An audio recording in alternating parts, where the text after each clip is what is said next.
I'm pretty much effed. That's my considered opinion. Effed. 6 days into what should be the greatest month of my life, and it's turned into a nightmare. I don't even know who'll read this. I guess someone will find it eventually, maybe 100 years from now. For the record, I didn't die on Sol 6. Certainly the rest of the crew thought I did, and I can't blame them. Maybe it'll be a day of mourning for me, and my Wikipedia page will say Mark Watney is the only human being to have died on Mars. And it'll be right, probably, because I'll surely die here. Just not on Sol 6 when everyone thinks I did. Hello, YouTubes, and thank you for joining me today. I'm Nicholas W. Fuller. I'm a writer, I'm a gamer, I'm a huge space nerd, and today I come to you as a reader and a movie watcher. I'm going to give you my review of The Martian.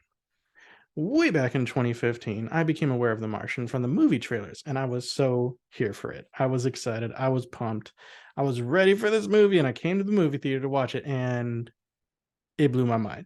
It exceeded expectations. One of those rare movies that does so good. I love the story.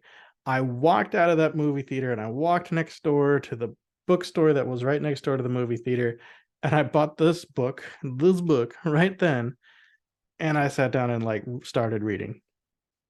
Read this real quick, a few days because I'm a slow reader, but that's quick for me. And I loved it. I haven't had never done that before, gotten a book right after the movie, and I haven't done it since. But this story is just amazing. So first, my title for this video is The Best Hard Sci-Fi of the Last Decade. And maybe, possibly you're wondering, cool, Nicholas, what is hard sci-fi? So if you think of sci-fi, you may possibly be thinking about lightsabers or artificial gravity on the Starship Enterprise. And while that stuff is super cool, I like it, not hard sci-fi. Hard sci-fi tries to stay true to our understanding of science and physics. So in The Martian, the main character, Mark Watney, literally says, in the face of overwhelming odds, I'm left with only one option. I'm going to have to science the shit out of this. That is hard sci-fi. So, again, just trying to be realistic, trying to be consistent with our understanding of science. If you like hard sci-fi or any sci-fi, hit that like button for me. Now, the movie and the book are both fantastic. 2 thumbs way up. I love them both. I encourage you to check them both out. But there are some differences between the two. The beginning of the movie is not the same as the beginning of the book, and that makes sense. Like, the way that this opens is super strong on the page, but it wouldn't be quite as strong on screen. So on the screen, they actually start with the mission and the dramatic events that occur that gets Mark Watney stuck there. So that's not much of a spoiler because that's like the first 10 minutes of the movie or something. But it's super cool and it really worked well for film. The action sequences on the screen are, I think, even more engaging than they are on the page, which of course makes sense. But in the book, you get a little bit more detail with certain elements, and some things are kind of more fleshed out, and I really enjoyed that. So both are great. If you liked one, you'll almost certainly like the other. So there you go. But they both fundamentally tell the same story, and that is, of course, The Martian. That's Mark Watney, played by Matt Damon in the movie. He gets stuck on Mars, and he is trying to find his way off. What happens is there's a big sandstorm that comes while the whole crew is on the surface of Mars, and the crew starts fleeing from the sandstorm. Mark Watney gets hit by something that gets flown, so starts flying in the sandstorm, and they all think he's dead, but he didn't die. But now he has to figure out how to survive on Mars until he could possibly be rescued. It's like Castaway, but with less oxygen and no Wilson. So throughout the way, there's a myriad of challenges, and Watney has to solve each puzzle. And I love the science of it all. All the science feels very plausible, and it makes me feel smart when I'm following along with this brilliant astronaut. I love space and I love NASA, so all this was an easy win for me. But really, in my view, the best part of this whole story is the humor.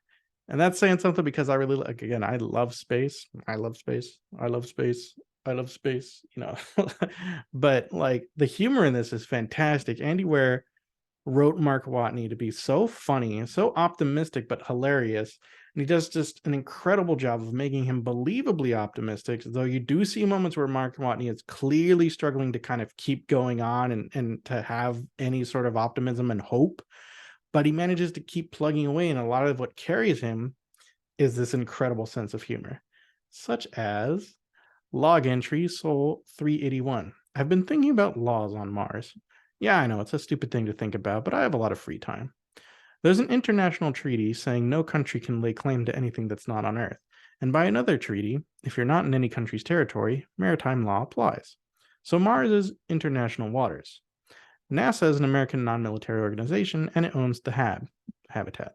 So while I'm in the hab, American law applies. As soon as I step outside, I'm in international waters. Then when I get in the rover, I'm back to American law.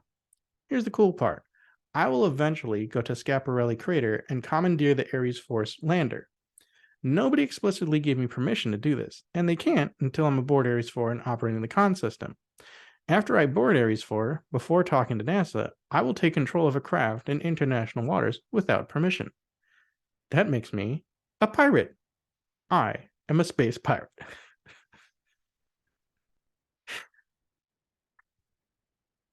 It's so my sense of humor, but like, ramped up to be wittier and funnier. And like, I love it though. I love it.